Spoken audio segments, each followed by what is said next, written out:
نحمدہ ونصلی ونسلم علی رسولہ الکریم اما بعد فاعوذ باللہ من الشیطان الرجیم بسم اللہ الرحمن الرحیم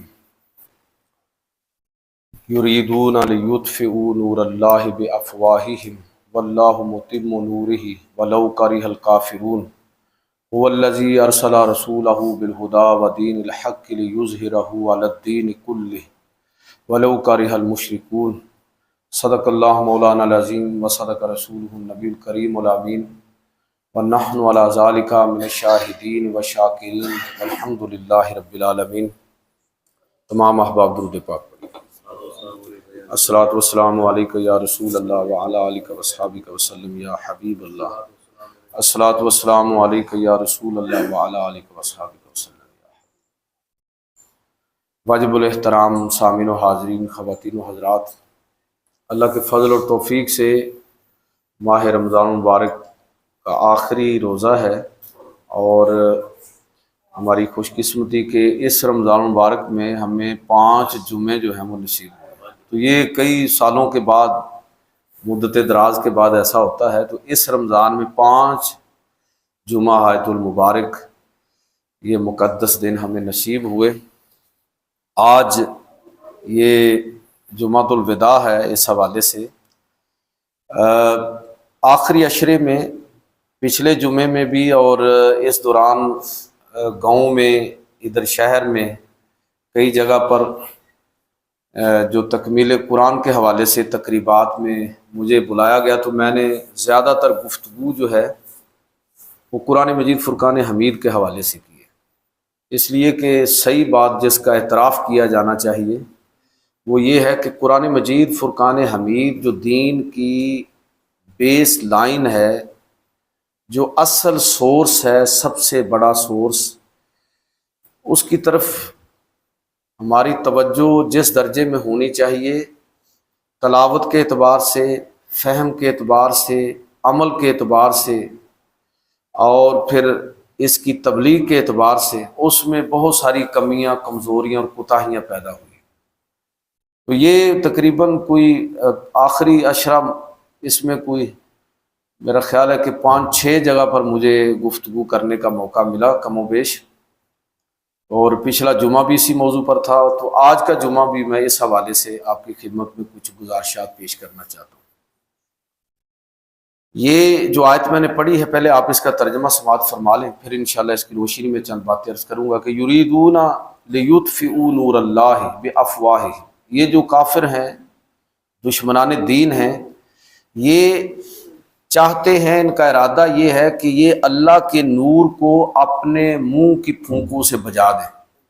واللہ متم نورہ، لیکن اللہ تعالیٰ نے قرآن کے اس نور کے غلبے کا فیصلہ کر لیا ہے کہ وہ اس نور کو مکمل کر کے اور چھوڑے گا۔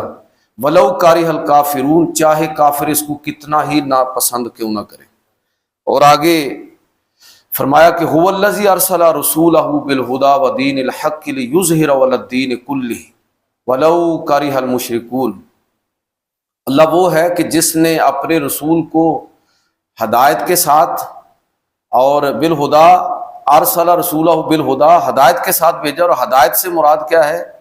اللہ تعالیٰ خود قرآن کے بارے میں فرماتا ہے کہ ہدی للناس، یہ لوگوں کے لیے ہدایت ہے، ہدی للمتقین، لیکن ہے تو لوگوں کے لیے، لیکن اس سے ہدایت حاصل جو ہے، رہنمائی، وہ متقین حاصل کرتے ہیں۔ تو یہ ہم نے اپنے پیغمبر کو اس ہدایت نامے کے ساتھ مبعوث کیا ہے، اور دین حق کے ساتھ، تاکہ اس دین کو تمام نظام ہائے زندگی، الدین کا مطلب ہوتا ہے نظام حیات، تمام نظام ہائے زندگی پر اس کو ٹیبل ٹاک میں، دلائل کے میدان کے اندر غالب کر دیا جائے۔ ولو کرہ المشرکون، چاہے مشرک جو ہیں وہ اس کو کتنا ہی ناپسند کریں، کافر اس کو کتنا ہی ناپسند کریں۔ قرآن مجید فرقان حمید کے غلبے کا اعلان اللہ تعالیٰ نے کیا ہے کہ یہ ہمیشہ غالب رہے گا۔ مسلمان ہو سکتا ہے مغلوب ہو جائے، جب قرآن کو چھوڑیں گے تو مسلمان مغلوبیت میں چلے جائیں گے، لیکن جب بھی وہ قرآن کی طرف رجوع کریں گے اور جب بھی دنیا قرآن کو دلائل کے ساتھ عقل اور فطرت کی روشنی میں جب بھی دنیا قرآن کو پڑھے گی تو یہ ممکن نہیں ہے کہ اس قرآن سے وہ متاثر نہ ہو۔ تو یہ قرآن مجید فرقان حمید جو ہے یہ صحیح معنوں میں کتاب انقلاب ہے، جس نے دنیا کی تقدیر کو بدلا اور پوری دنیا کے اندر مسلمانوں کا 1000 سالہ جو غلبہ ہے اس میں عیسائیوں کو بھی سکون نصیب ہوا، اور یہ آج جو یہ بدبخت یہودی جس طرح کا فتنہ برپا کر رہے ہیں، تو آپ تاریخ اٹھا کے دیکھیے کہ ان کو سب سے زیادہ جو پروٹوکول ملا ہے، سکون نصیب ہوا ہے، تو وہ اسلامی حکومت کے اندر ملا ہے، چاہے وہ پیغمبر صلی اللہ علیہ وسلم کا دور ہو، خلفاء راشدین، یا بعد کے مسلمانوں کے مختلف خلفاء اور سلطنتوں کا دور آپ دیکھیں تو سب سے زیادہ ان کو سکون، اس لیے کہ قرآن مجید کا جو ترہ امتیاز ہے کہ یہ اصل میں مسلمانوں کے لیے صرف نازل نہیں ہوئی، اس کے مخاطب صرف مسلمان نہیں ہے۔ جس طرح پیغمبر صلی اللہ علیہ وسلم کے بارے میں ہم کہتے ہیں کہ وہ سب جہانوں کے لیے، سب انسانوں کے لیے نبی ہیں، رحمت للعالمین ہیں، یعنی رحمت للمسلمین نہیں ہے حضور۔ وہ تو ہمارا کمال ہے نا کہ ہم نے آگے اللہ کے نبی کی رحمت کو اپنے تک محدود کرنے کی کوشش کی ہے، تقسیم کر لیا، سب کے لیے رحمت ہے۔ رب العالمین یہ قرآن نے تعارف کروایا ہے اپنے پالن ہار کا، رب کا، کہ سب جہانوں کا رب، سب جہانوں کے پیغمبر اور رحمت۔ اور قرآن کا بھی تعارف یہ ہے کہ ذکر للعالمین، یہ سب جہان والوں کے لیے تذکیر ہے۔ تو قرآن کا مخاطب پوری انسانیت قیامت تک کے لیے، اور قرآن کا موضوع جو ہے وہ انسان ہے۔ یہ بڑی گہری بات ہے، اس پر آپ غور کریں کہ قرآن مجید کا موضوع جو ہے انسان ہے، یعنی انسانیت کی فلاح و بہبود۔ اس کا مطلب یہ خود بخود ہوا کہ وہ تمام نظام اور وہ تمام طبقات جو سٹیٹس کو کے نتیجے میں بینیفیشری بنتے ہیں، ان سب کو قرآن مجید فرقان حمید نے چیلنج کیا۔ کوئی بھی طبقہ ہو، کوئی بھی نظام ہو، وہ تمام نظام، وہ تمام طبقات جو انسانوں کا استحصال کرتے رہے ہیں یا آج کے دور میں بھی انسانوں کا استحصال کرنا چاہتے ہیں، ان کے رستے میں سب سے بڑی رکاوٹ جو ہے وہ قرآن مجید فرقان حمید ہے۔ اس لیے یہ قرآن کتاب انقلاب ہے۔ اس پہلو سے سب سے زیادہ جس چیز کی ضرورت ہے کہ وہ قرآن مجید کا فہم لوگوں کے اندر زیادہ سے زیادہ ہے، لوگوں کی قرآن مجید فرقان حمید لوگوں کے اندر زیادہ سے زیادہ اس کے موضوعات متعارف ہوں، تاکہ لوگ اس کتاب انقلاب کی حقیقت کو جو ہے وہ سمجھنے کی کوشش کریں اور اس تک پہنچیں۔ اللہ تعالیٰ نے اس کتاب کے بارے میں اعلان فرمایا کہ ان کنتم فی ریب مما نزلنا علی عبدنا فاتوا بسورۃ من مثلہ وادعوا شہداءکم من دون اللہ ان کنتم صادقین۔ اگر سچے ہو تو اس کتاب جیسی کوئی کتاب لے کر آؤ، کوئی سورت لے کر آؤ، کوئی آیت لے کر آؤ، اللہ کے سوا جس کو چاہتے ہو بلا لو۔ اچھا، بعض لوگوں نے آج کے دور میں ایک نئی شرارت شروع ہوئی ہے کہ وہ قرآن مجید کا جو وزن ہے نا، اس کے اوپر لوگوں نے کچھ آیات گڑھنے کی کوشش کی۔ بھائی قرآن مجید کا جو یہ چیلنج ہے وہ صرف وزن کے اعتبار سے نہیں ہے، ہر پہلو سے ہے۔ میں نے جس طرح بات کی کہ آپ قرآن مجید کو صرف زبان و بیان کے اعتبار سے دیکھیں تو تب بھی یہ معجزہ ہے، اور اگر عقل انسانی اور فطرت کے تناظر میں اس کو آپ دیکھیں گے تو اس اعتبار سے معجزہ ہے کہ کس طرح انسان کے مفادات کا قرآن مجید فرقان حمید نے تحفظ کیا ہے کہ ہر طبقہ جو بھی انسانیت کا دشمن ہے ان سب کو قرآن مجید فرقان حمید نے چیلنج کیا۔ مثلا دیکھیں کہ جو سٹیٹس کو ہے اس کے جو بینیفیشری ہوتے ہیں ان کا جی چاہتا ہے کہ جو نظام چل رہا ہے نا اسی طرح چلتا رہے۔ یہ اس وقت بھی ہمارے ملک میں یہ سارے مل گئے ہیں، آپس میں سارے مل گئے ہیں، عوام کے خلاف سارے لوگ ملے ہوئے ہیں۔